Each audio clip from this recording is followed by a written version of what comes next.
ડીસા તાલુકાના પાલડી ગામે તારીખ 28, 29, 30 મેના રોજ જે ભગવાન દુધેશ્વર મહાદેવની પ્રાણ પ્રતિષ્ઠા યોજવામાં આવી હતી, જેમાં દલિત સમાજનો સામૂહિક બહિષ્કાર કરવામાં આવ્યો હતો. તેના અનુસંધાને બિરડી પોલીસ મથકે પાલડી ગામના દલિત સમાજના સરપંચ બાબુલાલ દ્વારા 20 આરોપીઓ સામે ફરિયાદ નોંધવામાં આવી હતી, જેમાં દલિત સમાજ દ્વારા ડીસા પ્રાંત કચેરી ખાતે આવેદનપત્ર આપી એક કોલ આપવામાં આવ્યો હતો.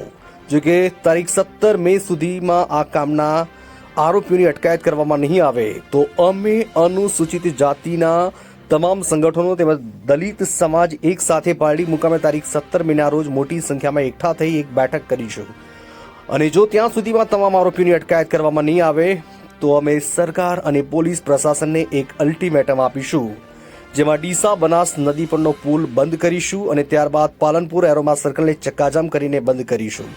જો કે અનુસંધાને આજે પાલડી ગામે અનુસૂચિત જાતિની એક મહત્વની બેઠક મળી. બેઠકમાં સરકાર અને પોલીસ પ્રશાસનને એક ચીમકી આપવામાં આવી. આજે 5 આરોપીની અટકાયત કરવામાં આવી અને 22 મે સુધી બાકીના 15 આરોપીની અટકાયત કરવામાં નહીં આવે તો અમે અનુસૂચિત જાતિના તમામ સંગઠનો અને દલિત સમાજના તમામ લોકો દ્વારા ડીસા બનાસ નદીના પુલને બંધ કરીશું અને ત્યારબાદ પાલનપુર એરોમા સર્કલને પણ ચક્કાજામ કરીને બંધ કરીશું. ત્યારબાદ તપાસ અધિકારી એએસપી સુબોધ માનકર સાહેબ દ્વારા જણાવવામાં આવ્યું હતું કે આજે 11 આરોપીની અટકાયત કરી લેવામાં આવી છે. બાકીના 9 આરોપીઓને એલસીબી, એસઓજી, એએસપીની અલગ અલગ ટીમો બનાવી શોધખોળ ચાલુ છે. જો કે 22 મે સુધીમાં બાકીના આરોપીની અટકાયત કરવામાં નહીં આવે તો અમે અનુસૂચિત જાતિના લોકો અને અનુસૂચિત જાતિના તમામ સંગઠનો મોટી સંખ્યામાં હાજર રહી ડીસા બનાસ નદીનો પુલ બંધ કરવામાં આવશે અને સાથે પાલનપુર એરોમા સર્કલને પણ બંધ કરવામાં આવશે. તેની તમામ જવાબદારી સરકાર અને પોલીસ પ્રશાસનની રહેશે. Bureau chief Hargovan Chauhan, Gujarat crime news, Banaskantha.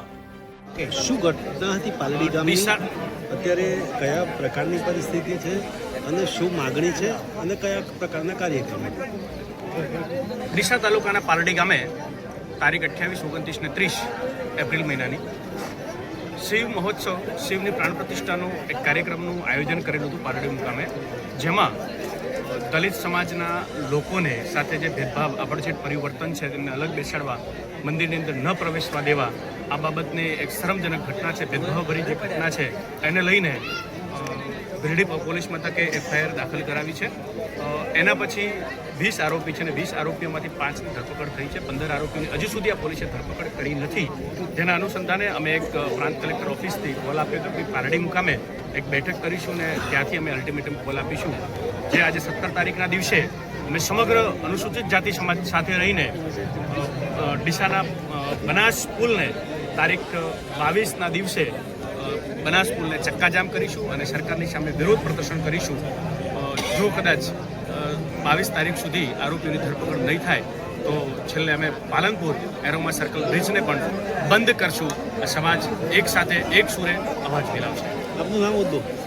મારું નામ શંકરભાઈ ડાભી, રાષ્ટ્રીય દલિત અધિકાર મંચ જિલ્લા મંત્રી. અત્યારે બેઠક હતી, કયા પ્રકારનો નિર્ણય લેવાયો? ડીસા તાલુકાના પાલડી ગામે જે અનુચિત પ્રસંગ બન્યો છે એના સંદર્ભે આજે ડીસાવળ 100 ગામ રોહિત સમાજ, કોળિયારા બરગણા 100 ગામ રોહિત સમાજ તેમજ તમામ બનાસકાંઠાના વિવિધ અનુસૂચિત જાતિ સમૂહના સંગઠનો એકત્રિત થઈ અને અમે નક્કી કર્યું છે કે આવનારા સમયમાં જો આ આરોપીઓની ધરપકડ કરવામાં નહીં આવે, સમાજ સમક્ષ એમને રજૂ કરવામાં નહીં આવે તો ડીસા મુકામે બનાસ નદીના બ્રિજ ઉપર અમે ચક્કાજામનો કાર્યક્રમ આપીશું. એ કાર્યક્રમમાં પણ અમને જો સફળતા નહીં મળે અથવા તો જે ધરપકડની પ્રવૃત્તિ સરકાર દ્વારા નહીં કરવામાં આવે તો અમે થોડા જ સમયના અંતરાલમાં અથવા તો એના એ જ દિવસે પાલનપુરમાં એરોમા બ્રિજને પણ ચક્કાજામ કરીશું અને સમાજને ન્યાય અપાવવા માટેનો પ્રયત્ન કરીશું. ડીસાવળ પરગણાનું એક શૈક્ષણિક સંગઠન ચાલે છે, એના પ્રમુખ તરીકે હું વિક્રમભાઈ જોઈતારામ સોલંકી આ સમાજનો સાથ અને સહકાર મેળવી આજે આ જાહેરાત કરું છું અને અમારી આ પ્રવૃત્તિને આગળ ધપાવવા માટેનો અમે 100% પ્રયત્ન કરીશું. અને જો ઘટિત ઘટના જે સમાનતાની બની છે તેમાં આપની જવાબદારી રૂપે આપણે ભેડી પોલીસ સ્ટેશનમાં ફરિયાદ પણ નોંધાવી હતી, તો હજુ સુધી એની ધરપકડ નથી થઈ, તો એના શું કારણો હોઈ શકે? એની ધરપકડના કારણો સાહેબ આપ તમામ અને ગુજરાતની પ્રજા તમામ જાણે છે કે શું હોઈ શકે. આજે અમારા આંગણે મારો સમાજ પધારેલો છે, અહીંયા ભેગા થયેલા છે, તો હું કોઈને આક્ષેપ કરવા માગતો નથી, પણ એ કહેવા જરૂર માગીશ કે જે 20 પૈકી 5ની ધરપકડ થઈ છે અને 15ની જો ધરપકડ નહીં થાય તો જે મારી સમાજના સંગઠનોએ જે કોલ આપ્યો છે તે અમે સાથે મળી અને સરકારને ચેતવણી આપી છે.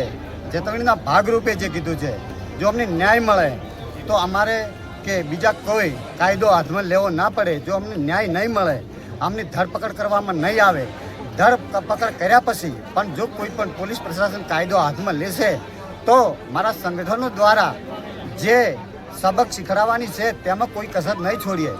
જય ભીમ.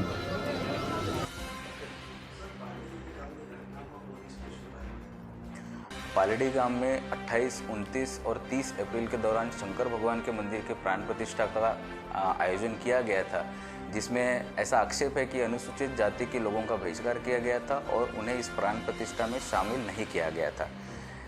इन आक्षेपों के साथ सरपंच पालड़ी बाबूभाई ने पुलिस स्टेशन भिलड़ी में आके एक विगतवार फरियाद दी थी. पुलिस ने तुरंत ही फरियाद दाखिल कर दी थी एट्रोसिटी एक्ट के रिलेवेंट सेक्शंस के मुजब.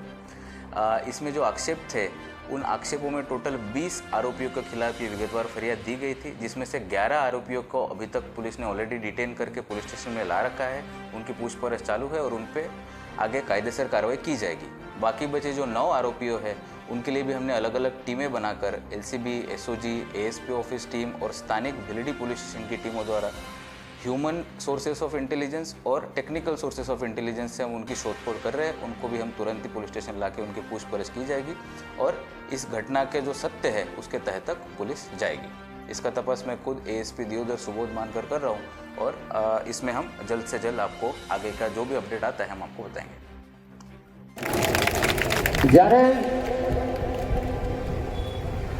સરપંચ કે ત્યાં તો આપણે બધા સમજીએ કે સરપંચ તો આખા બનાસકાંઠા કે ગુજરાતમાં બધા હતા કે સરપંચ થયા એટલે સરપંચ ચૂંટાઈને લપટી ગયો. દેખાતું તો નામે કઈ પાલડીનો પાટીઓ છે. આમ ત્યાં ઉતરો, જે તમને નજર દેખાય એથી નીકળો, જેટલું તમારી નજરે દેખાય એ 8 વર્ષની અંદર કાળી મજૂરી કરી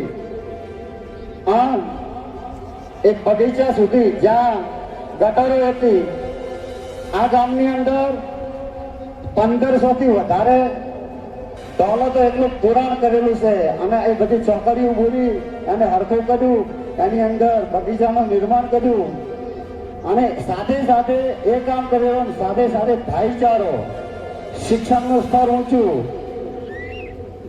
ગરીબી કઈ રીતે દૂર થાય, તમામ સમાજો કઈ રીતે, જે આજ આપણે રબારી સમાજની એટલા માટે ટાર્ગેટ કરીએ છીએ કે આજે જે કઈ કૃત્ય આપણી સાથે કર્યું છે તેમને મોટો રોલ એમનો છે, તમામ રોલ એમનો છે.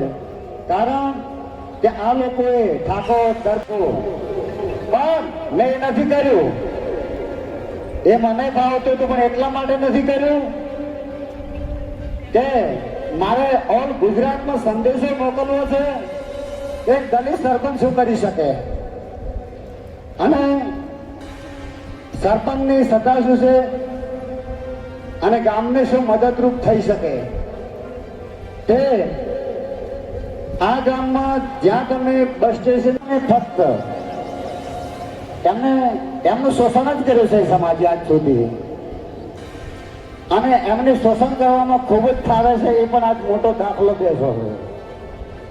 આની આ રબારી સમાજ છે 1981 થી પડતર કામ પડ્યા હતા કે જે કોઈથી ઉકેલાઈ શકાય તેમ નતા અને એ કામના ઉકેલાતા એમના 200 સર્વે નંબર બંધ થતા હતા. પાટણ ભીલડી નવી રેલવે નીકળી હતી, એની સાંકળ 1981 ખેંચાયેલી હતી. એનું એસ્ટિમેટ એ સમયે બનેલું હતું, તેના નકશા એ સમયે થઈ ગયેલા હતા. તો કોઈ પણ ભોગે કરોડો રૂપિયા ખર્ચે એમાં નાળો ના બને અને નાળો ના બને તો 200 સર્વે નંબરોમાં બોર ના થઈ શકે, કારણ કે રિંગ ના જાય. તો એમને ચૂંટણીમાં વચન આપ્યું હતું કે આ નાળો હું કરાઈશ ને કરાઈશ અને એ નાળો કરાવવા માટે 1.5 વર્ષ સુધી આ રેલવેનું કામ બંધ રખાયું હતું અને એ જ્યારે પાલડી પંચાયતની મંજૂરી મળી, કલેક્ટર સાહેબે એવો હુકમ કર્યો હતો અને એ નાળો બન્યો અને અત્યારે બધા સુખ શાંતિથી જીવે છે. એવો ને એવો આગમના પ્રશ્ન હતો એને પણ સોલ્વ કર્યો. તમામ જે સરકારના લાભોથી 100% કહી શકાય એ રીતની તદ્દન મહેનત કરી. રાતના 12 વાગે હું અને ઠાકોર ડેપ્યુટી સરપંચ મારી સાથે રહ્યા અને આવી મહેનત કરી. આ મારે એટલા માટે કહેવું પડે છે આ બધું કે એ જે લોકો કે છે જે આજ આપણો વિરોધ કર્યો છે એમનો 18 વર્ષનું કામ એક બાજુ છે ને એક બાજુ એમનું કામ કર્યું છે તમામ પ્રકારે.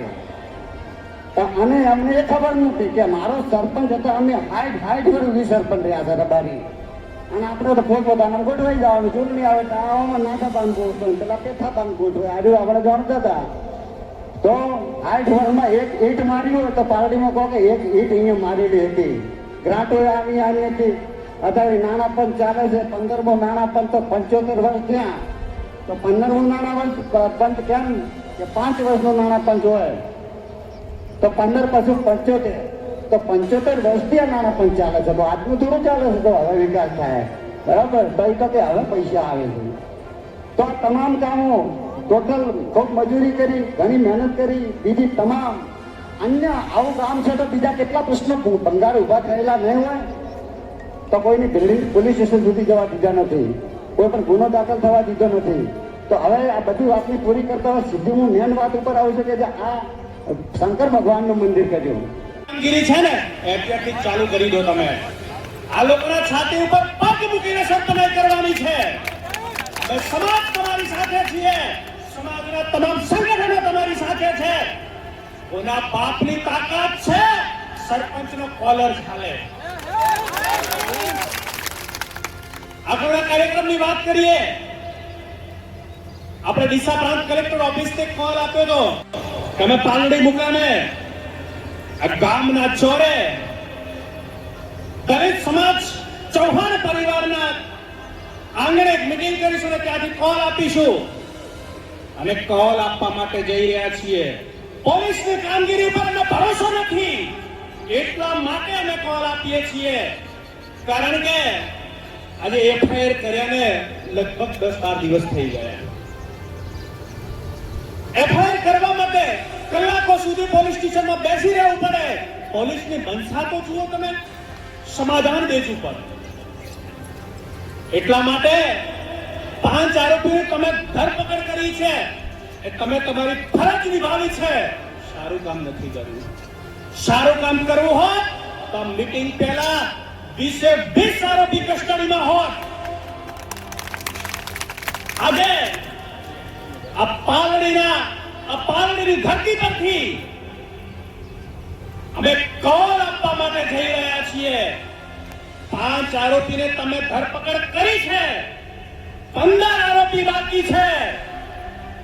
આ 15 આરોપીની ધરપકડ 22 તારીખ પહેલા ન થઈ તો ડીસા તાલુકાનો રાજસ્થાન રાધનપુર અને અમદાવાદ પાલનપુરને જોડતો બનાસ નદીનો પુલ ચક્કાજામ કરીશું. જો તમારે સરકાર સુધી મારી વાત, મારો અવાજ પહોંચતો હોય, ગાડી ચડાવી હોય તો આ છાતી પર ચડાવી દેજો. પરંતુ ચક્કાજામ થશે ને થશે. જો આરોપીની ધરપકડ ન થઈ તો હંમેશા સરકાર અમને ગુમરાહ કરતી હોય છે, એટલે સરકારને ગુમરાહ અમે પણ કરીશું.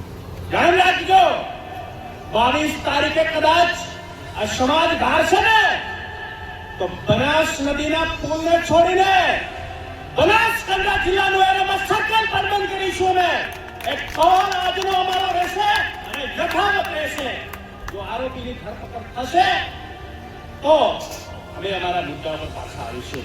જય હિન્દ, જય ભીમ. મારા અવાજ સાથે તમારા અવાજ મિલાવવાનો છે. જે હંમેશા જિગ્નેશ મેવાણી આ સમાજ સાથે સૂર પુરાવતા હોય છે. હું કહીશ લડેંગે, આપણે કહેવાનું છે લડેંગે, લડેંગે. આવાજ દો, આવાજ દો. ડોક્ટર